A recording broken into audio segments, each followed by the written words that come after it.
Nusantara, where legends are born. To the roar of the stadium, hearts are sworn. With 1,000 islands spirit. Tak perlu banyak bicara, tak perlu juga banyak gaya. Saat tadi mainkan, dirinya nggak protes. Sebaliknya, saat waktu diberikan padanya di lapangan, Ricky Kambuaya selalu membuktikan kualitas yang dirinya miliki. Impact-nya besar dan terbaru, para penggemar timnas seolah diperlihatkan kenapa malam tadi saat skuad tim Garuda menghadapi Cina, Kambuaya ada di starting line up. Ia membawa banyak hal termasuk hadiah penalti yang didapatkan timnas usai dirinya dijatuhkan. Hal yang kemudian membuat banyak rekan tim mengapresiasinya. Dan inilah kakak Ricky. Malam tadi, kamu adalah pahlawan tanpa suara. Across the oceans wide on Facetime Road. With the fire of Garuda in our souls we trust. In unity we rise from the dust. With each step, with each goal. 3 Juni 2021, Ricky Kambuaya pertama kali menjalani debut untuk tim nasional Indonesia senior. Saat itu, pelatih asal Korea Selatan, Shin Tae-yong yang melihat performa apiknya di Liga 1 bersama Persebaya Surabaya, tak ragu untuk memberikan kesempatan bermain di laga kontra Thailand. Ia pun langsung mencuri perhatian para penggemar timnas, dan sejak saat itu, dirinya jadi salah satu pemain yang jadi prioritas Shin Tae-yong di skuad tim Garuda. Sayang, persaingan di lini tengah membuat Ricky mulai terpinggirkan saat pemain-pemain keturunan hadir. Tapi menariknya, ia nggak banyak protes. Dirinya tahu, yang terpenting baginya adalah meningkatkan kualitas. Dan itu terbukti saat kesempatan itu pada akhirnya kembali. Bersama pelatih Patrick Kluivert yang menangani skuad tim Garuda, Kambuaya mulai dipercaya saat main sebagai pengganti di laga kontra Bahrain. Dan malam tadi, saat timnas menghadapi tim nasional Cina, kita semua seolah diperlihatkan betapa mewah kualitas yang dimiliki Kambuaya sebenarnya.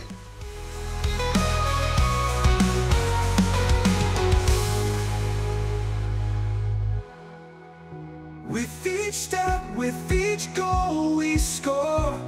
We carry the hopes of those who came before. In the echoes. Di laga kontra Cina semalam, Ricky Kambuaya dimainkan oleh Coach Patrick sebagai gelandang serang yang bermain bebas di belakang oleh Romani. Dan peran itu dibayar dengan sempurna saat dirinya bermain dengan sangat impresif. Sentuhannya kelak, umpannya presisi, pergerakannya menyulitkan lawan. Ia juga banyak memenangkan duel saat menghadapi para pemain Cina. Lihatlah, momen saat pergerakan Kambuaya membuat pemain Cina harus menjatuhkannya dengan sengaja. Kata komentator, itu membuat wasit dengan mudah harus memberikan kartu ke pemain Cina. Knew that he was beaten by Kambuaya and just dragged him back for a very easy decision for the referee. Sekali lagi, tak salah Coach Patrick Kluivert memainkan Ricky Kambuaya sejak menit awal malam ini, di mana pada akhirnya kecerdasan Ricky saat dijatuhkan di kotak penalti adalah kunci sebelum Ole sukses menciptakan gol.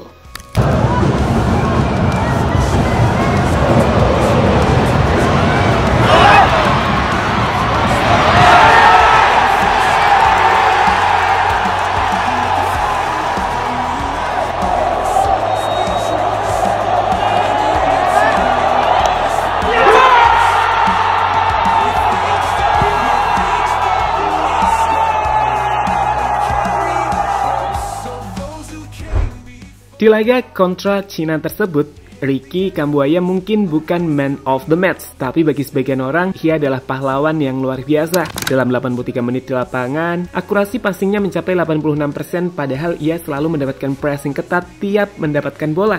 Melepaskan satu tembakan, satu chance created, dan juga memenangkan satu penalti. Soal duel, Kambuaya tercatat memenangkan 6 dari 9 duel yang dilakukan dengan para pemain Cina. Hal yang sekali lagi membuat respect besar didapatkan Kambuaya dari banyak penggemar timnas. Tak terkecuali para pemain juga, seperti Choi Pelpasi hingga Jaitis yang nampak memeluknya usai laga.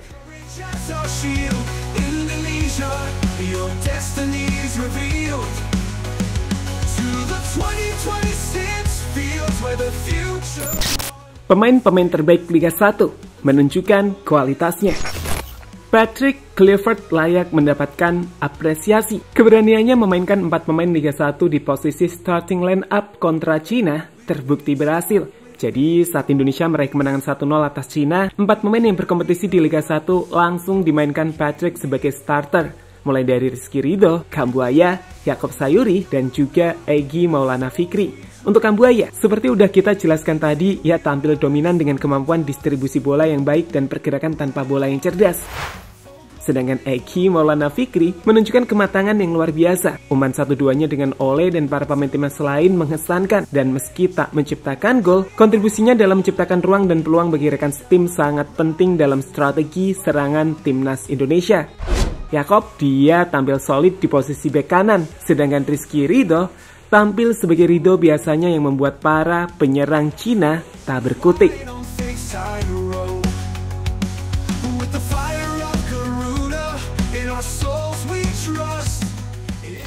Bicara usai laga, Coach Patrick pun menjelaskan alasan berani memainkan para pemain Liga 1, di mana menurutnya jika pemain menunjukkan kualitasnya, maka dia akan dimainkan. Tak peduli pemain keturunan atau Liga 1, karena baginya semua sama saja, satu kesatuan sebagai Indonesia. Well, for me, the most important thing is if people show their qualities, then they have the opportunity to play. And if it's a naturalized player or as a local player, for me, that's not the difference. We are one team. We know that we have to play 2 games. So in my eyes, the best team is not. Joy Palpasi, the midfielder. Tahukah kalian, sejak Joy Palpasi debut di laga kontra Bahrain, lini tengah timnas Indonesia menjadi begitu tangguh. Dan jika ditambah dengan laga kontra Cina, artinya kita belum kebobolan dan selalu menang sejak Palpasi debut. Ini tentu bukan kebetulan. Palpasi adalah pemain dengan rata-rata intercept dan tackle sukses tinggi. Sederhananya, ia sukses jadi kunci stabilitas di lini tengah. Joy Palpasi berperan sebagai tameng pertama sebelum bola mencapai lini belakang. Posisinya yang disiplin membuat lawan sulit mengeksploitasi ruang di antara lini tengah dan bek tengah. Di laga versus Cina, ia berkali-kali memotong alur serangan sebelum bola masuk kotak penalti. Palpasi bukan DMF bertipe keras, tapi lebih ke gelandang pintar seperti Sergio Busquets atau Xabi Alonso versi efisien. Dirinya tahu kapan harus menutup ruang, kapan harus menjegal, dan kapan menekan pemain lawan. Ini yang membuat tim kita tampak lebih rapi dan tak mudah ditembus seperti dulu. So, hanya dalam 2 pertandingan, Joy Palpasi berhasil membuktikan bahwa punya satu gelandang bertahan kelas internasional bisa mengubah seluruh keseimbangan tim. Dengan dia di tengah, bek-bek tak perlu panik, gelandang serang lebih bebas dan lawan kesulitan untuk menyerang langsung. Setuju nggak? Apresiasi tinggi deh sama Palpasi ini.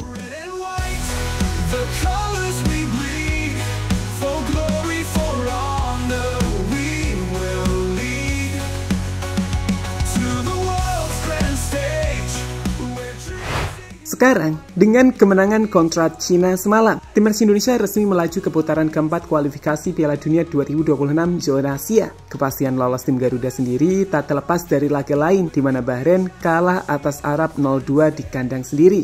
Dengan 12 poin, Indonesia tak bisa dikejar oleh Bahrain dan Cina yang masing-masing mengoleksi 6 poin. Di round 4 sendiri, lawan-lawan tangguh sudah menanti timnas seperti UEA, Qatar hingga Irak yang pernah jadi lawan kita di round 2. Tapi jelas, Indonesia udah lebih kuat kali ini dan mimpi ke Piala Dunia terbuka lebar.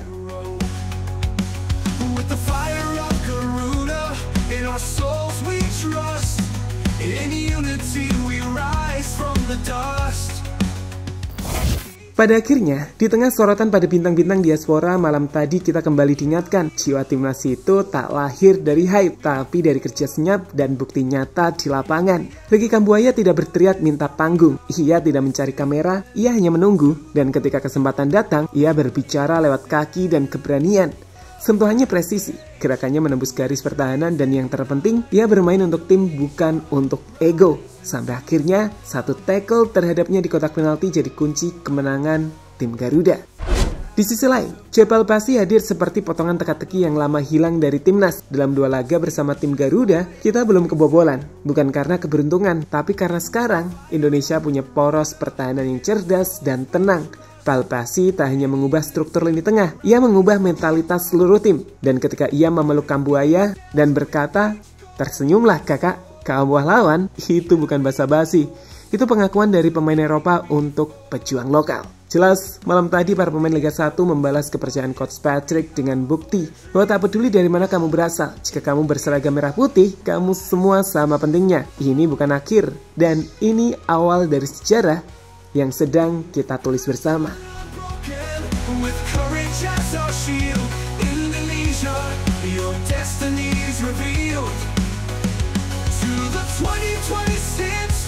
Where the future's won, we stand as one until the battle